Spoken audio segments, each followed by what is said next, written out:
काही दिवसांपूर्वी एनआयए कोर्टामध्ये मालेगाव बॉम्ब ब्लास्टच्या संदर्भातला निकाल लागला आणि त्यानंतरच हिंदू दहशतवादाच्या संदर्भातली चर्चा जी आहे ती संपूर्ण सुरू झालेली असल्याचं आपल्याला पाहायला मिळत होतं। परंतु राष्ट्रवादी काँग्रेस शरदचंद्र पवार पक्षाचे आमदार आहेत जितेंद्र आव्हाड यांनी हिंदू दहशतवाद नसून हा सनातन दहशतवाद आहे अशी एक प्रतिक्रिया जी आहे ती समोर माध्यमांसमोर दिली आणि त्यानंतर या सगळ्या वादाला जे आहे ते तोंड फुटलेलं असल्याचं आपल्याला पाहायला मिळतात। हिंदूंच्या भावना भडकवण्याचा प्रयत्न कुठेतरी आमदार जितेंद्र आव्हाड करत आहेत असा थेट आरोप जो आहे तो सत्ताधारी पक्षांकडून केला जातोय। या सगळ्या संदर्भात बातचीत करण्याकरता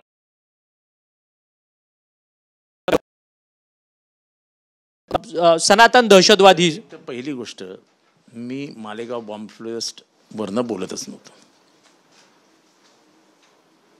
त्याच्यामुळे माझा विषय नको तिथे नेऊ नका। माझा सरळ आणि सोपा प्रश्न मी लोकांना विचारतोय जे सनातन धर्मासाठी अग्रही आहेत सध्या। कोणाच्या लिव्हिंग सर्टिफिकेटवरती धर्म हिंदू काढून धर्म सनातन आलंय? तुमच्या आलंय का कोणाच्या? सनातनचा डिक्शनरीचा अर्थ काय आहे? परंपरेला मानणारे ऑर्थोडॉक्स असं ऑक्सफोर्ड डिक्शनरीमध्ये त्याचं वर्णन आहे सनातनचं। आता सनातन म्हणजे काय तर जो रूढी परंपरेवरती ठाम असतो आणि त्याच्यापासून बाजूला जायला तयार नसतो तो सनातन। हिंदू धर्म तसा आहे का? नाही। मी हिंदू आहे, मला अभिमान आहे हिंदू असल्याचा। का हिंदूंनी बदल स्वीकारला आणि तो बदल स्वीकारत पुढे गेला। आता माझे काही सरळ प्रश्न आहेत की बुद्ध भगवान पहिल्यांदा उभे राहिले ते कशासाठी उभे राहिले? समाजामध्ये वाढलेली असमानता ह्याच्या विरुद्ध बुद्धांनी लढाई सुरू केली। चार्वाकाला कोणी मारलं? बसवेश्वरांना हिंदू होते, मग त्यांना कोणी छळलं? ज्ञानेश्वर माऊली हिंदू होते, त्यांचे आई वडील हिंदू होते, मग त्यांना त्यांच्या आई वडिलांना आत्महत्या कोणी करायला लावली? का करायला लावली? तुकाराम महाराज हिंदू होते, मग त्यांना कोणी छळलं? त्यांच्या गाथा कोणी बुडवल्या? शिवाजी महाराज हिंदू होते, पण तुम्हाला छत्रपती करताच येणार नाही आणि तुमचा राज्याभिषेकही होऊ शकत नाही आणि म्हणून राज्याभिषेकालाही नकार दिला। ते कोण होते? छत्रपती संभाजी महाराज कट्टर हिंदू, पण त्यांची हत्या करण्यासाठी त्यांना दुश्मनाच्या हातात देण्याचं काम कोणी केलं? स्वतः छत्रपती संभाजीराजेंनी 5 जणांना हत्ताच्या पायाखाली गेले। ते कोण होते आणि संभाजी महाराजांना त्यांच्यावर इतका राग का होता? महात्मा फुलेंनी जेव्हा इथल्या कर्मकांडाविरुद्ध आवाज उचलला, इथल्या जातीय व्यवस्थेविरुद्ध आवाज उचलला आणि स्त्री सक्षमीकरणाची पहिल्यांदा जगातली भूमिका मांडली, तेव्हा त्यांचा छळ कोणी केला? स्त्री ही उपभोगण्याचीच वस्तू आहे आणि तिला अजिबात समाजामध्ये स्थान देता कामा नये, ही मानसिकता कोणाची आहे? ते तर हिंदू होते। शाहू महाराज हिंदू होते, पण इथल्या दीन दुबळ्या शूद्रांना वरती आणलं पाहिजे, शिक्षणामध्ये त्यांना स्थान मिळालं पाहिजे, त्यांना आरक्षण मिळालं पाहिजे, समाजामध्ये समता आणि समानता निर्माण झाली पाहिजे, हे म्हणणाऱ्या शाहूंना बदनाम आणि त्यांची खुनाची सुपारी कोणी दिली? डॉक्टर बाबासाहेब आंबेडकरांनी 1927 मध्ये मनुस्मृती का जाळली? त्या मनुस्मृतीमध्ये असं काय लिहिलंय जे बाबासाहेबांना त्याचा राग आला? चातुर्वर्ण्याची निर्मिती कशी झाली? जात व्यवस्थेमध्ये क्षूद्र अतिक्षूद्र लोकांना पाण्यापासून वंचित ठेवण्यात आलं, गावकुसाबाहेर त्यांना फेकून दिलं, गावाच्या बाहेर राहायला जा सांगण्यात आलं, त्यांची सावली पडली तरी आंघोळ करा, स्पर्श तर लांब राहिला, जवळ सुद्धा येऊ देत नव्हते। अशी कुठली व्यवस्था होती? डॉक्टर बाबासाहेब आंबेडकरांनी संविधान लिहिलं, पण ते संविधान लिहिण्यासाठी जे शिक्षण घ्यायचं होतं त्यांना बाकावर बसू दिलं का त्यांना वर्गाच्या बाहेर बसवलं? मग वर्गाच्या बाहेर बसून जर बाबासाहेब आंबेडकरांनी शिक्षण घेतलं तर ही व्यवस्था कुठली होती? महात्मा गांधींना 5 वेळा मारण्याचा प्रयत्न करून अखेरीस त्यांना गोळ्या घालणारा कोण होता? मग हे काय आहे? हा हिंदू धर्म आहे का? हा हिंदू धर्म नाही. नको ती गल्लत करू नका. अचानक सनातन धर्म, सनातन धर्म, सनातन धर्म. हिंदू धर्माचं कोण बोलायलाच तयार नाही. तुमची तर निवडणूक म्हणजे 5 पासून 30 वर्षापूर्वी जेव्हा तुम्ही निवडणुकीच्या रिंगणात उतरलात, 1980 साली जेव्हा जनता पार्टी सोडून तुम्ही आलात आणि जनसंघ सोडून नाही जनता पार्टी सोडली तुम्ही. जनसंघ 1977 साली जनता पार्टीमध्ये विलीन केलात. 1980 साली तुम्ही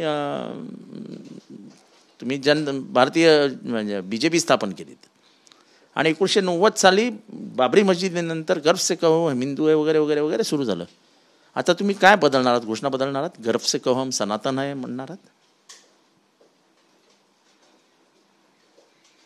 सनातन या शब्दामध्येच अर्थ आहे की आम्ही बदलणारच नाही. मग बदलणार नाही तर मग ह्या रूढी परंपरा, ज्याला हिंदू धर्मामधनंच आव्हान मिळालं, गोपाळ गणेश आगरकर, महादेव गोविंद रानडे, हे जेव्हा जेव्हा पुरोगामीत्वाच्या बाजूनी बोलले आणि इथल्या कर्मकांडाला, इथल्या स्त्रीभेदाला म्हणजे स्त्री भेदभावाला जेव्हा त्यांनी मुठमाती देण्याचा प्रयत्न केला, त्यांनाही मारण्याचं काम करण्यात आलं. तेव्हा हे कट्टर सनातन्यांचा इतिहास आहे. हा इतिहास नाकारणार आहात का? आणि ह्यांची दहशतच होती ना. तुकाराम महाराजांना जेव्हा छळण्यात आलं, ही दहशत नव्हती का? ज्ञानेश्वर माऊलींच्या आईवडिलांना छळण्यात आलं, ही दहशत नव्हती का? बौद्ध भिक्खूंना मारण्यात आलं, ही दहशत नव्हती का? छत्रपती शिवरायांसारख्या महान योद्ध्याला राज्याभिषेक नाकारून तुम्ही छत्रपती होण्याच्या लायकीचेच नाही असं म्हणण्याचं धाडस दाखवणार, ही दहशत नव्हती का? छत्रपती संभाजीराजेंना दुश्मनाच्या हातात देऊन संपवण्याचं ज्यांनी काम केलं, ही दहशत नव्हती का? फुले शाहू आंबेडकरांना छळण्याचं काम झालं, ही दहशत नव्हती का? महात्मा गांधींना गोळ्या घालणं, ही दहशत नव्हती का? मग ह्याला काय म्हणणार? हिंदू धर्म हा परिवर्तनवादी आहे म्हणून त्याला तो आग्रहाने पुढे येऊन म्हणतो वासुदैव कुटुंबकम. हिंदू धर्माने अनेक बदल स्वीकारले. जे सांगत होते मनुस्मृती हेच आमचं संविधान आहे, त्याला नाकार देऊन हिंदू धर्मात म्हणजे बहुसंख्याक असलेल्या भारताने संविधान स्वीकारलं डॉक्टर बाबासाहेब आंबेडकरांचं. समता समानता स्वीकारली. जर समता समानता भारतात नसती तर आजही 90% लोकसंख्या ही गावकुसाबाहेर असती. ही क्षुद्र म्हणून गावातनं बाहेर फेकली गेली असती. तेव्हा मी जे काही बोललो त्याच्यात मला कोणीही यावं सांगावं की मी चुकीचं बोललो. परंतु तुमच्या या सगळ्या वक्तव्यावरतून सत्ताधारी नेते मंडळी आहेत ते सातत्यानं टीका करतात आहेत की आता जितेंद्र आव्हाडांनी आपलं नाव बदलून घ्यावं, मक्का मदिनाला मुस्लिम जाऊ शकतात तिकडे. मी तुम्हाला साधा प्रश्न विचारलाय. डॉक्टर बाबासाहेब आंबेडकरांना आंदोलन करून काळाराम मंदिरात का जावं लागलं? महाडचा चौदार पाळण्याचा सत्याग्रह का झाला? तुम्ही पाणीच पिऊ देत नव्हते वर लोकांना. तुम्ही लोकांना मंदिरातच जाऊ देत नव्हते. संत तुकारामांनी लिहिलेल्या अभंग त्यांना लिहिण्याचाच अधिकार नाही. तू कोण रे? पिक्चरमध्ये बघितलंय, आजही अशा छोटे छोट्या डॉक्युमेंटरीज येतात. ही एवढी आरेरावी, ह्याला दहशतच म्हणतात ना.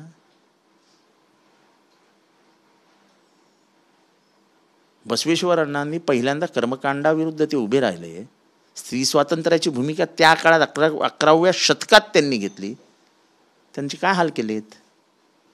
म्हणजे इथे जे जे कर्मकांडाविरुद्ध उभे राहिले, जे जे इथल्या जातव्यवस्थेविरुद्ध उभे, चोखामळा असेल, सावतामाळी असतील, इथली सगळी संत परंपरा, त्यांचे का छळ केले? कोणी छळ केले? तुमचं असं म्हणणं आहे का सत्ताधारी जे पक्षातले नेते मंडळी आहेत ते पुन्हा एकदा या संपूर्ण भारतात कर्मकांड असेल किंवा तुमच्या पोरांच्या लिव्हिंग सर्टिफिकेटवर हिंदू धर्म बदला आणि सनातन लावा ना. मग आता गव्हर्नमेंटने GR काढावा आता की ह्याच्या पुढे हिंदू नाही सनातन धर्म चालेल. आलंय का लिव्हिंग सर्टिफिकेटवर? हिंदू आहोत ना मी, पण सनातनचा खरा अर्थ काय हा लोकांना समजवा ना. आम्ही परंपरा रूढी सोडणार नाही. We are orthodox. अहो या म्हणजे ख्रिश्चॅनिटीच्या ऑर्थोडॉक्स विरुद्ध पण ख्रिश्चॅनिटीमध्ये लढाई झाली.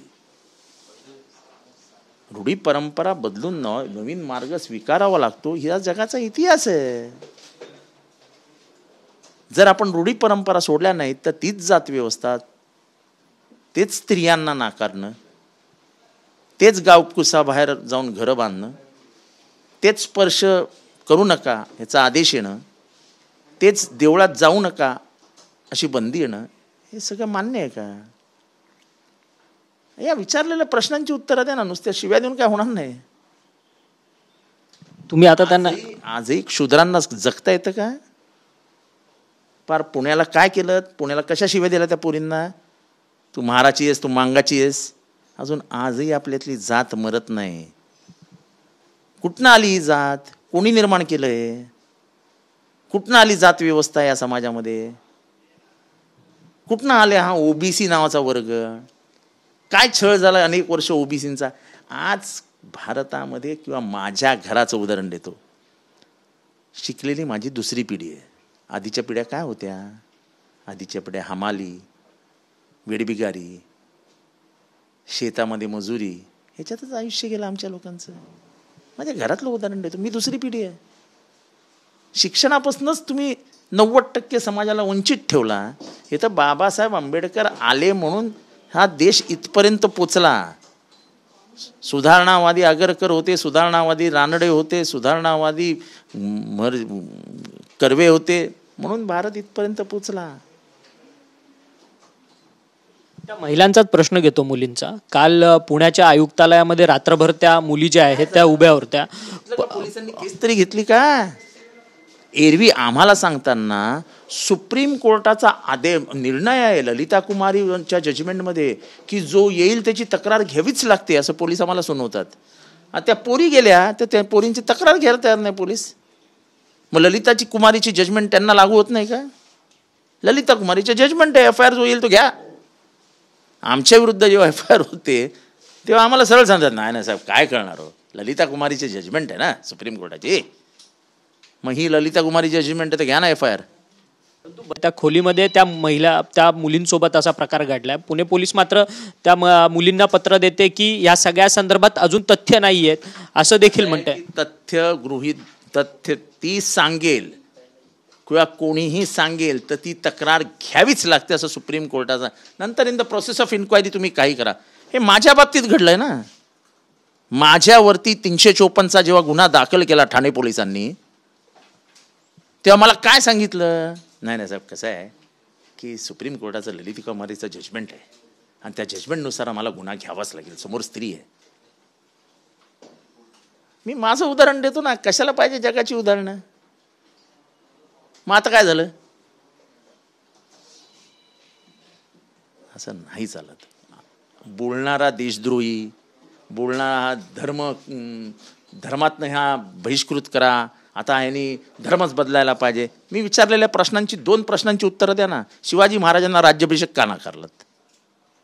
शिवाजी महाराज छत्रपती होऊच शकत नाहीत अशी बोलण्याची हिंमत कोणी दाखवली? शाहूंना, फुलेंना, आंबेडकरांना कोणी छळलं? म्हणजे माझे प्रश्न आहेत, मला सांगा हे चुकीचे, तुमच्या पाया पडीन. मला ऐतिहासिक दाखले द्या, मी ऐतिहासिक दाखले देतो. ज्ञानेश्वर माऊलींच्या आईवडिलांनी म्हणजे जे काही झालं त्यांच्याबरोबर ते का केलं मी तुम्हाला दाखले देतो, तुम्ही मला दाखले द्या. तुकाराम महाराजांबरोबर काय झालं मी तुम्हाला दाखले देतो. पिक्चर बघा ना, पिक्चर तुकाराम महाराजांवरचे जुने पिक्चर बघा, आत्ताचे नको, आत्ताचे सगळे जुने कुठलाही चित्रपट बघा आणि त्यात काय दाखवलंय तुकाराम महाराजांबद्दल ते बघा. आजकाल म्हणजे बोललं की देशद्रोही, मत मांडलं की झालं संपलं. हे बघा, एक आम्ही बोलणारी माणसं आहोत.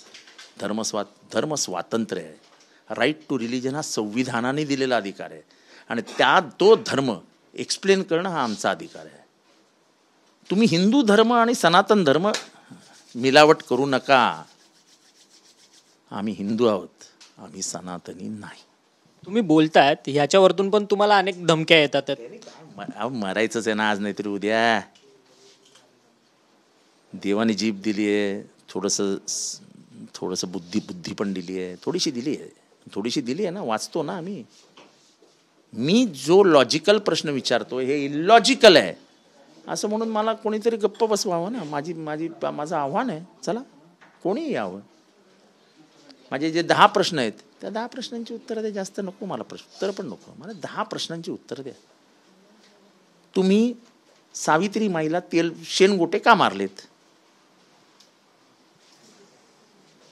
साधे प्रश्न आहेत, काही फार मोठे प्रश्न नाहीत. हिंदू धर्माबद्दल बोलतो का आम्ही? नाही. हिंदू धर्म हा परिवर्तनवादी झाला, त्यांनी परिवर्तनाचा स्वीकार केला आणि करत आलाय. काय बोलता हो? या महाराष्ट्रातली जी काही आधुनिक काळातली मंदिरं बांधली गेली त्याच्यात पूर्ण परवानगी घेऊन स्वतःच्या घरातनं पैसा लावून मंदिर बांधणारा हा जितेंद्र आव्हाड आहे. या माझ्याकडे मंदिरात. आम्ही निरश्वरवादी नाही, पण स्तोम वाजवत नाही. तुम्ही स्तोम वाजवता. तुम्हाला सनातन या शब्दाचा अर्थच माहीत नाही. जा डिक्शनरीमध्ये बघा आधी शब्दाचा अर्थ काय. तेव्हा हिंदू धर्म आणि सनातन धर्म हे असं गफलत करू नका. नाही तर सरकारने जाहीर करावं की ह्या पुढे तुमच्या सर्टिफिकेट्सवर धर्म सनातन लिहिला जाईल. करावं जाहीर. एकीकडे सनातन धर्म आणि हिंदू धर्माचा सगळा वाद सुरू आहे, तर दुसरीकडे राज्यामध्ये मराठी विरुद्ध मराठी हा दुसरीकडे वाद सुरू आहे. शेकापच्या मंचावरती राज ठाकरे जे आहेत ते प्रमुख पाहुणे म्हणून दिसतात. 6 ऑगस्टला ते बच्चू कडूंची भेट घेतात आहे. महाविकास आघाडीला एक नवीन पक्ष भेटणार आहे का? कारण की त्यांच्या बाजूसमोर जाणार. मी काय महाआघाडीचा काय मोठा नेता नाही आहे. मी काय कोणी पक्षात यावं, कोणी कोणाचा समझोता करावा या विचारांचा नाही आहे. मी मात्र इथला संविधान आणि धर्मनिरपेक्ष भारत याचा पुरस्कर्ता आहे. या धर्मनिरपेक्ष भारत आणि पुरोगामी महाराष्ट्र या लढाईत जी कोणी येतील ते सगळे आपले साथीदारच आहेत. परंतु एकीकडे निशिकांत दुबे जे भाजपचे खासदार आहेत ते सातत्यानं म्हणतात आहेत की या मुंबईमध्ये खरं तर परप्रांतीयांनी ही संपूर्ण मुंबई वाढवलेली आहे. ह्या संपूर्ण मुंबईमध्ये ठाकरेंचा पक्ष संपणार असं ते म्हणतात आहेत. तो संपवण्यासाठी तर हा वाद काढण्यात आलेला आहे. हा वाद फक्त अमराठी विरुद्ध मराठी पेटवावं आणि मुंबई महापालिकेची सत्तेची चावी आपल्या हातात असावी ह्याच्यासाठी तर हा विषय काढला. नाही तर या विषयाची गरज काय? एवढे वर्ष हा विषयच नव्हता. अचानक मुंबई महापालिकेच्या तोंड्यावरती हा विषय का काढलात तुम्ही? कारण का तुम्हाला अमराठी विरुद्ध मराठी ही लढाई पेटवायची. तुम्हाला हिंदू विरुद्ध मुसलमान पेटवायची असते. तुम्हाला ओबीसी विरुद्ध मराठा पेटवायचं असतं. कारण का ध्रुवीकरणाशिवाय आपल्या राजकीय यश नाही हे तुम्हाला माहिती आहे. कारण का विचारांच्या लढाईत तुमचे विचारच नाही आहेत. तुमचे विचारच हे ध्रुवीकरणासाठी आहेत, हे भेदभावासाठी आहेत, हे एकमेकांचा द्वेष करण्यासाठी आहे. आणि आम्ही प्रेमाने जगायला शिका हा संदेश देणारे आहोत. मला वाटत नाही आम्ही कुठे चुकतोय. मी विचारलेल्या लॉजिकल प्रश्नाचं कोणीही उत्तर देऊन दाखव, बस तेवढाच प्रश्न आहे. शेवटचाच प्रश्न, माधुरी हत्येच्या संदर्भात आज खूप मोठा लॉंग मार्च देखील कोल्हापुरात झाला. एक भावना त्या माधुरी हत्येसोबत त्या नांदणी गावातल्या पंचक्रोशीतल्या लोकांच्या जोडल्या गेल्यात. वंतारामध्ये गेली आहे. सुप्रीम कोर्टाचा निर्णय येतोय. वनमंत्री कुठे या सगळ्या संदर्भात बोलत नाहीत. दुसरीकडे सुप्रीम कोर्टाच्या संदर्भात रीट याचिका दाखल होत नाही. काय सुरू काय? असं मला वाटतं की काही ठिकाणी मानवी मूल्यांची किंमत झाली पाहिजे. मुक्या प्राण्यांचं आणि मनुष्याचं युगनयुग नातं आहे. युगनयुग. त्यातल्या त्यात हत्ती म्हटला की हत्तीला एक वेगळं स्थान. म्हणजे हत्ती हा म्हणजे हत्तीची काही काही कहाण्या ऐकल्यानंतर आपल्याला रडू येतं. म्हणजे समूहातला हत्तीमधला एखादा हत्ती मेला की त्याच्या भोवती जमून ते हत्ती कसे रडतात. किंवा एखादा छोटा हत्ती जर मारले गेला तर त्याच्यासाठी कसा आक्रोश करत असतात हे जेव्हा आपण बघतो तेव्हा मनुष्यापेक्षाही हत्तीचं हृदय हे जास्त संवेदनशील आहे असं वाटायला लागतं. आणि एखाद्या प्राण्याचा मनुष्याला लळा लागला की काय होतं हे ज्याच्या घरी मुके प्राणी आहेत ना, कुत्रा, मांजर, जे काही आहेत त्यांना विचारा. घरातला मुका प्राणी मेल्यानंतर घरातला कोणीतरी गेलाय असं दुःख घरात असतं. अरे मनुष्य स्वभाव आहे तो. 40 वर्ष ती हत्तीन त्या गावामध्ये राहिली. आजूबाजूचे गावातले सगळे लोक त्या हत्तीच्या दर्शनाला यायचे, मग त्याच्याशी बोलायचे. अहो म्हणजे अनेक घरं मला माहिती आहेत की आपल्या घरातलं दुःख हे गोठ्यात बांधलेल्या गाईला किंवा म्हशीला सांगण्याचं काम अनेक घरातल्या शेतकरी करतात. जे घरात कोणालाच सांगता येत नाही ते रडत रडत जाऊन त्या गोठ्यात गाई म्हशीशी बोलतात. हा भारत आहे, हा भारत. ते मुक्या प्राण्यांना ही मनुष्य इतकीच किंमत दिली जाते. ही माणुसकी भारताने जपली आहे. आपण सगळंच विसरायला लागलोय. आणि कोण बोलणार ना, अंबानी आहे सामने भाई. धन्यवाद, तुम्ही आमच्याशी सविस्तर बातचीत केली. खरं तर सनातन धर्म आणि हिंदू धर्म याच्यामध्ये कुठेही गल्लत घालू नका असं थेट आव्हानच जे आहे ते आमदार जितेंद्र आव्हाड यांनी आपल्याशी बोलताना व्यक्त केलं आहे. व्हिडिओ जर्नलिस्ट आदिल शेखसह अक्षय मुंकणी, टीव्ही 9 मराठी, मुंबई.